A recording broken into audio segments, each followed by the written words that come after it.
Hey, this is Drew. Welcome to the 16th video in our MLFX beta update videos. It's been a while since I've done one of these. Now back in New Zealand, everything's set up again. I'm able to sort of get back into the rhythm of things.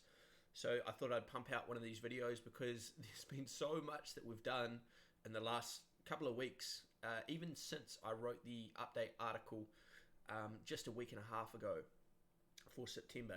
So I will obviously cover a lot of what I'm going to talk about in this video in the next update article for October, but I feel like I'm going to just run through some of the results as well as some of the major components and improvements that we've made, how we're feeling about the system overall, and what we're looking to do, as the next couple of crucial steps.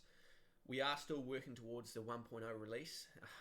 There's a few things that need to be done in terms of pages that need to be added, different metrics that need to be tracked, and we also need to, just gonna chuck some music on, we also need to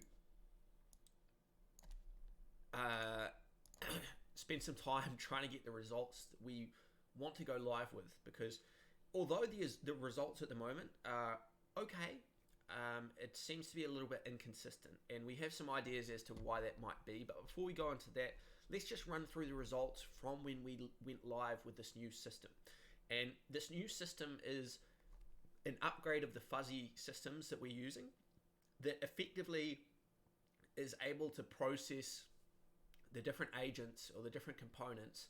Its processing power is about 200,000 times faster, which I know sounds ridiculous. It sounds that cannot be true, but that is the case.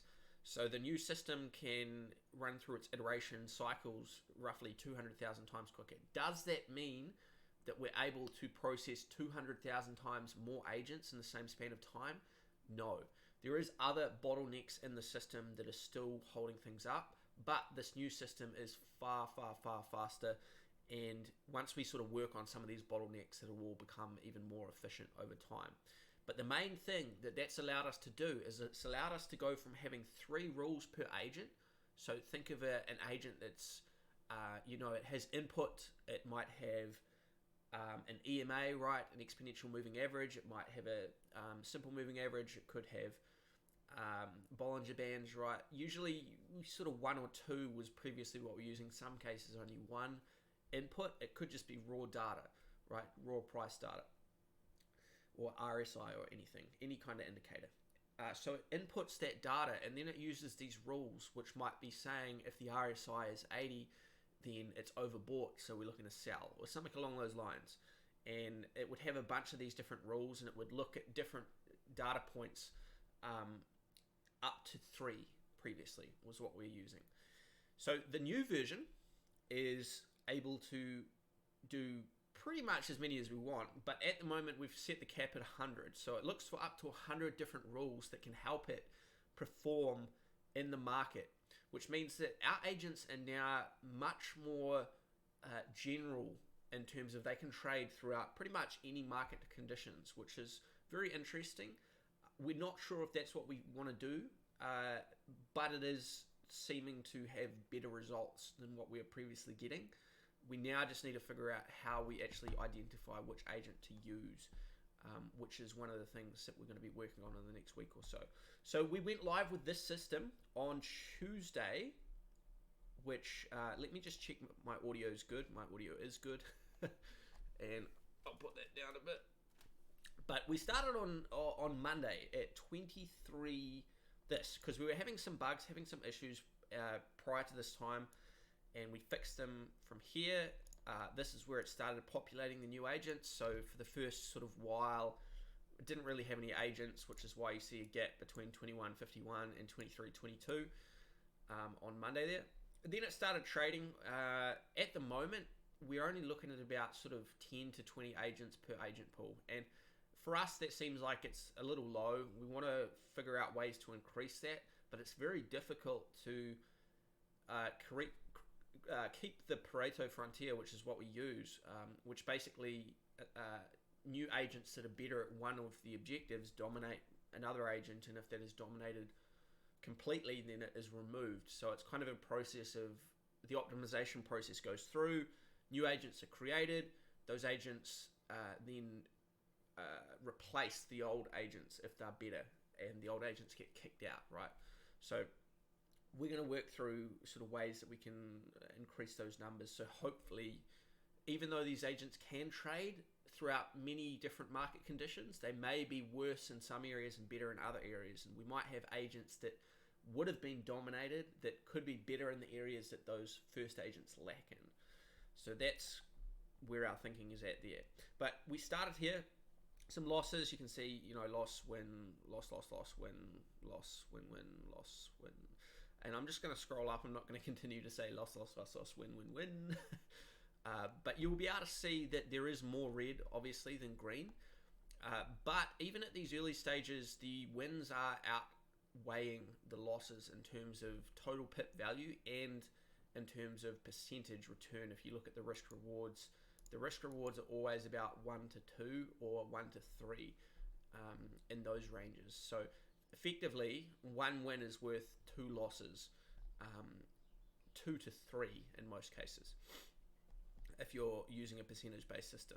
So keeping on scrolling up, you can see there's many more red. There's big sections of red there, a couple of green together. We've got a couple of days. We are now Thursday, but today and most of yesterday, up until 10:30 in the morning, which it is now, won't have been checked because we don't check the last 24 hours with the system. So you can see more red, a couple of greens. USD CNH was very good for us, but I'm just going to scroll up here so you can have a look. Have a geese, you geezer.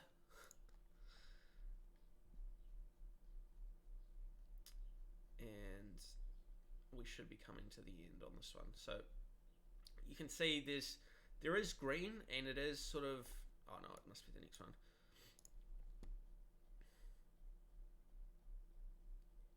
It is happening. It's just there's definitely a lot of room still to be improved, and we're fairly confident that, well, I'm fairly confident that the reason that it is lacking a little bit is that the method we're testing, is showing amazing results, right? Really, really good results, but it's slightly different to what happens in the live version. So we're going through a process at the moment of making sure that what's happening in the testing environment is exactly the same as what's happening in the live environment, so that we're not getting false confidence, or we're not lying to ourselves basically about it, and we can actually rely on these testing results. So yeah, those are the results there. I did tally them. I'll jump over here and you can have a look very quickly. So I tallied them this morning. We've got GBP USD, we've got far fewer wins and losses. There's many different, these are the losses here. I put the pip value in, so we can see it's roughly, what do we start at 4 down to 33, so we're looking at about 29 roughly losses there. Euro Jappy, very similar situation, about 28 versus 6. AUD USD, about the same, 7 versus 28 or so. So you can see a bit of a trend there. This one's performed even worse, which is USD CAD, so you're looking more like 31 versus 3. Then we get a little bit of reprieve here with the Euro GBP, which is sitting at about 13 to maybe 22, or in that number, in that range. So this would have been profitable. Would have been reasonably profitable, but still 1 out of the previous 5, not very good. And then we see we have another one here that is not performing very well. And USD CNH, which has been a consistent for us, I have to say. USD CNH always seems to perform very well, and that's something that I'm continuously seeing, and we might need to start paying more attention to that. It's not doing anything different. Well, the agents might be slightly, but everything that is going into that system is exactly the same as what's happening in the other pairings. So it is very interesting to see that possibly it's because the USD CNH has been trending for a long time, right, with the China-US trade war that's been going on. But in my thinking, that just has meant that it's probably more volatile than ever.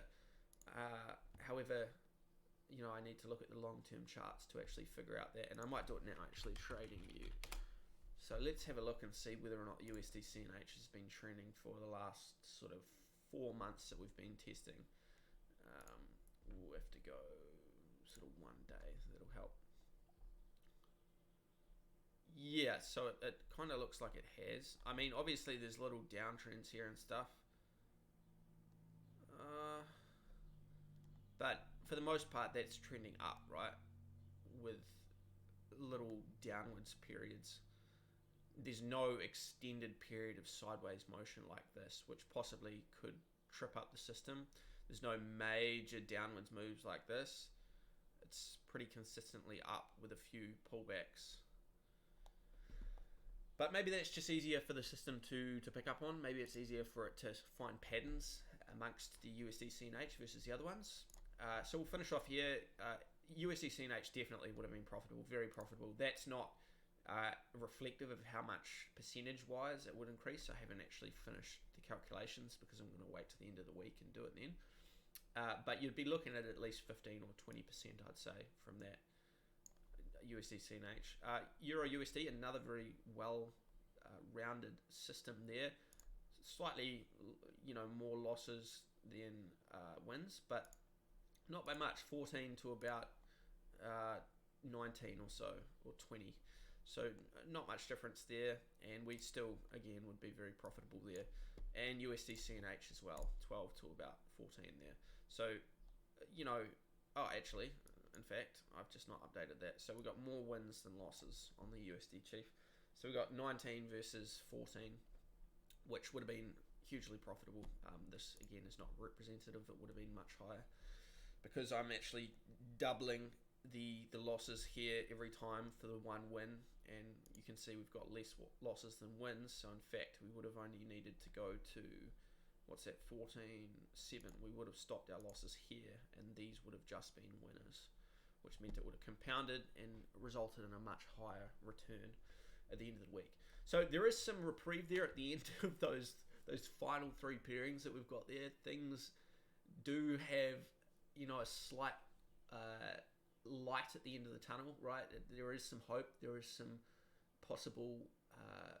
possibility that this is a very good system. It's just there's something small that needs tweaking in terms of figuring out when it should be trading, when it shouldn't be trading, or figuring out which agents should be taking the trades.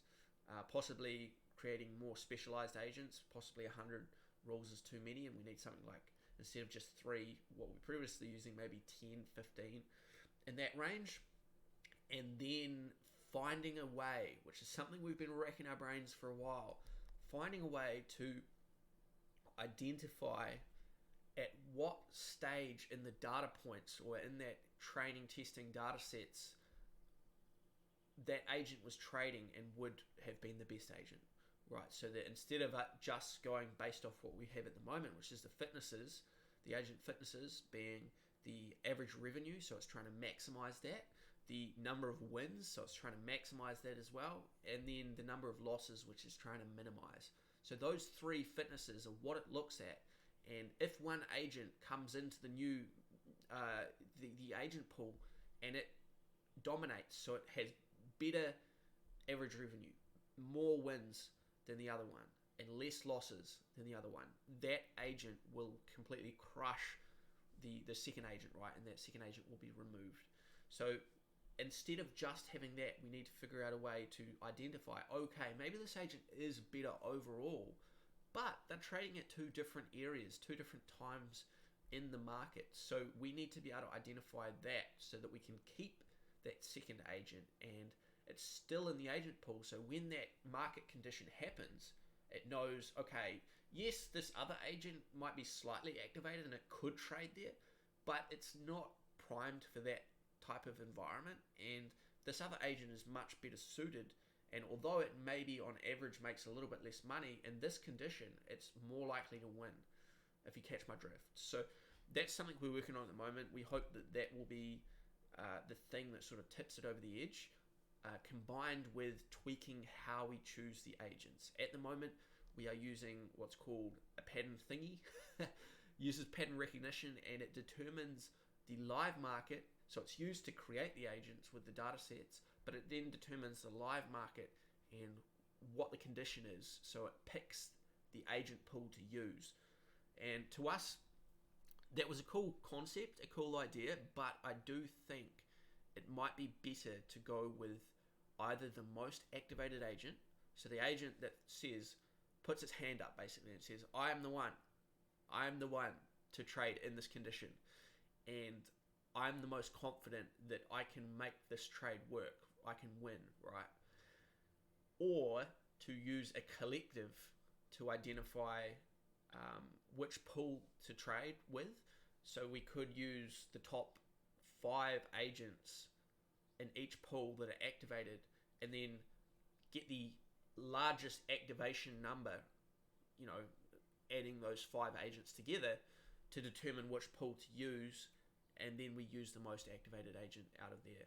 Or, finally, I know there's a few ors here, we just combine those top 5 agents and we say, this is the result, right? This is the take profit and stop loss that those 5 agents collectively decide upon, because we can do that as well. So there's plenty of things we can test, plenty of things that we will do to try and get these numbers to where they need to be. But progress is being made. We've got the win-loss tracker. We've worked through all the bugs there. That's working fully functional. We also have the log, which is really, really cool and helpful for us at the moment. And we're looking to add a few things to that. So we can immediately jump on here. And now instead of hounding Armory every now and then for how many agents do we have? What's this? How much income are we earning? All these different things. It is now evident to me, and I can analyze that, and we can now make much better decisions collectively. So you can see the agent pool, very low. There's very few agents in each of the pool. We want to try and get maybe around about 100 to 200. I think that'd be a good number. But we may find that more is better, and that may be the case. You can see it goes through this whole evaluation process. For anyone looking at this, you probably think, wow, that's nonsense, I don't know what it is. So I'll explain it to you for anyone who is interested. What we have, let me go back to the top. So, okay, it might help if I start from one of them. So this only logs the 100,000 lines of code or of what's happening in the process. And it is the most recent, so it continuously, every time you refresh, there'll be different information. So what we have here is, this is the start basically. So this is the end of an optimization period. What happens then is it tries to validate the different trades. This is what on the analysis page shows the result, right? So if it's plus 20 pips or negative 20 pips, this is where it's happening here. So it's validating trades that are older than 24 hours, checking to see, 24 hours ago from now, did this trade win, and any of the other trades that haven't got a result, or did it lose? Basically, did it hit the take profit or stop loss? And it's using the 1 minute candlestick patterns, candlestick charts from Oanda to do that. So it's trying to validate 256 trades that haven't got a result yet. It's checking them all. You can see it's got nil, nil, nil, nil, nil. So there is more of these. It just doesn't display all of them. And you can see this is the most recent trade here that has a result. So that was a negative 11.4 pips result. Then what it does is it goes to the next pairing and it starts that. So that's the Euro USD here, using H1, which it always at the moment will be H1. So it retrieves the rates, which is the data from Oanda, the price data, creates a data set, training data set, and testing data set. This is the data size, so 200 data points, each data point 1 hour, 200 hours, and this is the date from where it came. Now, before I progress, I will mention that anyone can access this. You just need to type in this domain here, and you can have a look at it if you're interested. Then what it does is it determines the pattern, right? The pattern of the live market is bearish. So it actually sort of does this a bit earlier because it needs to know that to create these data sets, right? But it finds that there's 23 agents in that agent pool here, and it retrieves them, and it tries to create a signal with those agents. So it takes those agents, evaluates them, and figures out which one is the best for this current situation. It does that process twice. Then what it does is it tries to, it does a bit of training and testing, and then it spits out a prediction. And the prediction here is that the take profit is negative 27.8 pips. So, meaning this is a buy, and the stop loss, this is a sell, and the stop loss is 20.01, so 20 pips. So not the best of trades, but it is what it is, as Donald Trump would say. So then the trade is created successfully. This means it is posted to the signals page here. And we probably can find this one. Let's see, what pairing was it? Euro USD, what did I say, 20, it's this one here. So that's this trade here, risking 20 pips, reward 27. And then it obviously shows the take profit, stop loss, entry point as well. Then it goes into the optimization period. What it does first here is it checks the 27 agents, or however many, 23 agents that were here, against the new data sets to see how often they will trade. Each one of these pluses represents it being activated at a certain point in that data set. So this is the training data set, I believe, that it's using. So it's looking at 200 data points, and it's checking to see, how many times was it activated. And the reason there's different amounts of these pluses and dots is because each agent could take a different amount of input information, right? It could need maybe 20 hours worth of information, or 5 hours of information to take a trade.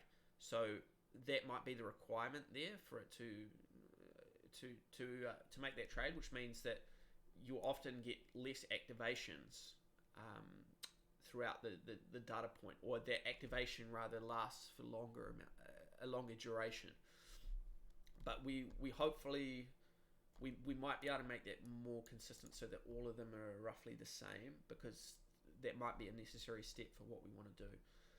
But then you'll see down here it starts to perform the optimization period, which is a 300-second duration, which throughout this it goes through and it checks. I'm not going to scroll through all of them. It checks roughly 800 to 1,000 different agent combinations in that 300-second period. So you're looking at roughly sort of 2 to 3 and a bit agents per second.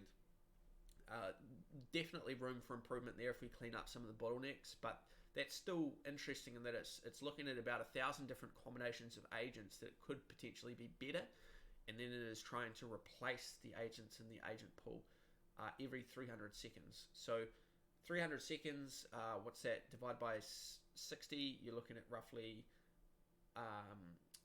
what do we got there? At least 6-ish minutes, a little bit less than 6 minutes, so 5 minutes. So 5 minutes of optimization, and then everything else that happens as well. So we basically wind up with a system that takes roughly 7 minutes per pairing to go through this whole process, and then it starts again with the other one. Now, I've probably got 0 of you following me right now and lost all of you in that part of the video. But if anyone is still watching at this stage of the video and you do find this kind of stuff interesting, please let me know in the description down below. Also, if you don't find it interesting, chuck it down there as well. I'm really just pandering for a response here. I just want, some feedback. Give me some feedback. And as always, if you do, as I said, enjoy it, please give it a thumbs up and consider subscribing to the video if you're the channel if you're new here. We do put out this content fairly regularly. Hopefully, in the not too distant future, we're going to start live trading with this system. I do have a live account ready to go. Got it set up a couple of days ago after returning to New Zealand. So I'm ready to go with that. We're just now working out the final kinks in the system to get it ready to go. And then, once I'm doing that, people can follow along, they can watch, they can see the profits that are being made, if they're being made, which is the hope. and they can either just trade along because I'll be, follow what I'm doing or learn how I'm using the system, or come over to the website, come over to MLFX or ML4X.com and sign up for the free beta while it's still free. Even when we launch, we're still going to have a 30-day free trial, but beyond that, it is going to be $69 per month US plus GST. So bear that in mind. Get in while it's early, get some practice, get used to the system, how it is, making decisions and which trades you want to take. And you could find that you are really, you're in early on what could potentially be a unicorn system that is only available to a very minor number of people. So those spots will fill up very fast if we get anywhere close to what we think we can achieve. Anyway, I'll cut the video there, and I shall see you in probably the next month's update video. I don't think I'll do another one of these videos unless something amazing happens, or unless we do find that the system is ready to go live before the end of October in about 15 days.